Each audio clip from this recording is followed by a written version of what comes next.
just unbelievable. So let's start with the Supreme Court's ruling on gay marriage back in 2015. I mean, a huge one there. So I think in order to understand the massive impact that the 2015 landmark ruling had, you have to understand where we were at the beginning of the decade. On January 1st, 2010, only 5 states had legalized same-sex marriage. Wow. And more than 24 had explicit bans on gay marriage. So then 5 years later, you know, in between that time, we've had a number of states rule to legalize same-sex marriage.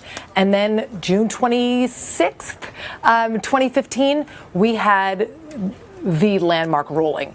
But by that time, you only had 13 states left that didn't have same-sex marriage. So I would say that would definitely be the biggest milestone of the decade. Tell me what it is? What? Does this tell me what it is? No.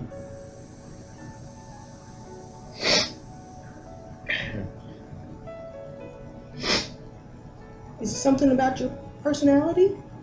I guess so. Well, what is it? I might know anyway.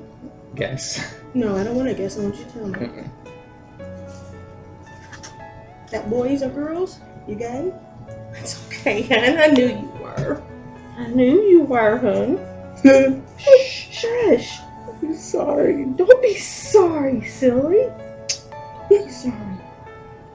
I'm sorry. I love you no matter what in the world. Don't you know that? I just want you to be happy. Let me tell you something. I pray every night. I say, let Matthew grow up someday and have his own wife and children someday, or whatever kind of family he wants to have. I've known it for a while. I just figured. Okay? Yeah.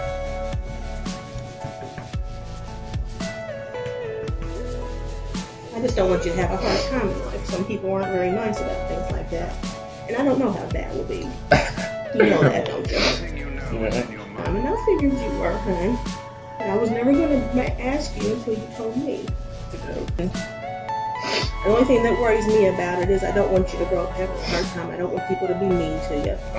I don't want people to be prejudiced. You can't help how you are, hon. You're born how you are. Anyway, don't worry. I love you no matter what.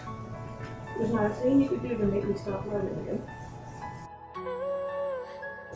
But I've always been honest, and one thing I've never really felt that comfortable talking about are my relationships, because it's what I get asked even if I'm doing sporting interviews is, do you have a girlfriend, who are you seeing, all that kind of stuff.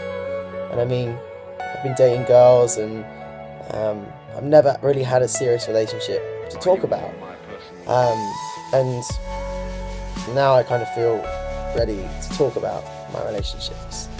And you know, come spring this year, my life changed massively when I met someone, and they make me feel so happy, so safe, and I love you. I love you too. But I'm gay.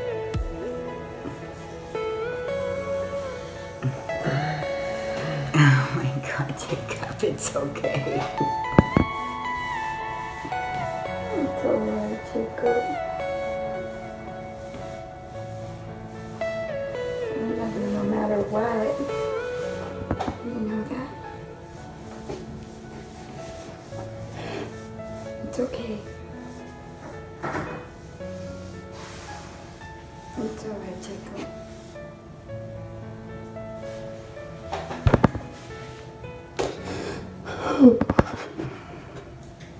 That's the scariest part. It's all okay from now on. In my life. The way I kind of approached it was like, this is my girlfriend, you know? I kind of knew it. I felt something. I knew it. So I was not surprised.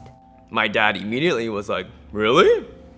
He's like, I had no idea. The sentiment she expressed was, I'm sorry that this is going to make your life harder for you because of other people. It was never, I'm disappointed in you. It was always, I want you to have everything you deserve, and this might be a block. They were furious. They felt like they couldn't trust me anymore.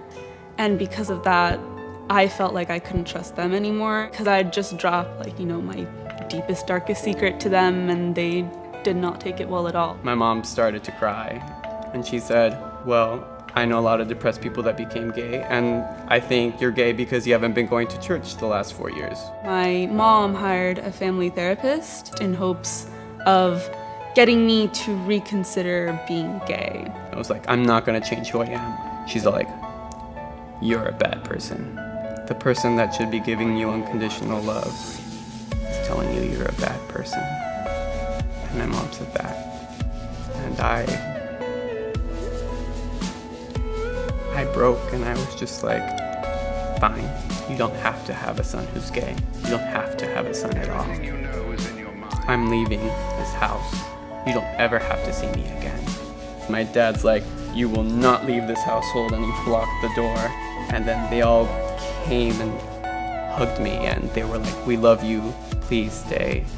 And I just started crying. I didn't want to hide this from my mom until I'm 40 and go to her saying, meet my fiance. I'd like to get married someday. I want my grandparents and cousins and aunts and uncles to come. Since I came out to my mom, I think that she understands me on a deeper level. There was one night where she said, Andrew, don't date jerk guys. And I'm like, okay, Mom. A couple of pieces of advice that I would give is make sure you're ready. Make sure you are prepared for the worst reactions, because sometimes they do happen. Coming out is still, in some parts of the country and in many cultures, a very difficult thing to do. Just accept it for yourself first, and then don't worry about everyone else. Just accept it. If you are struggling to come out to your parents, reminding yourself that you are worthy of love and perfect the way you are, I have a lot of faith in the fact that your reminder will actually be from your parents. It's a growing and learning process for both the parents and the person who's coming out. For those of you who are still in the closet, just have hope. Just know that you're worth it. That's what kept me going. Love you, Mom.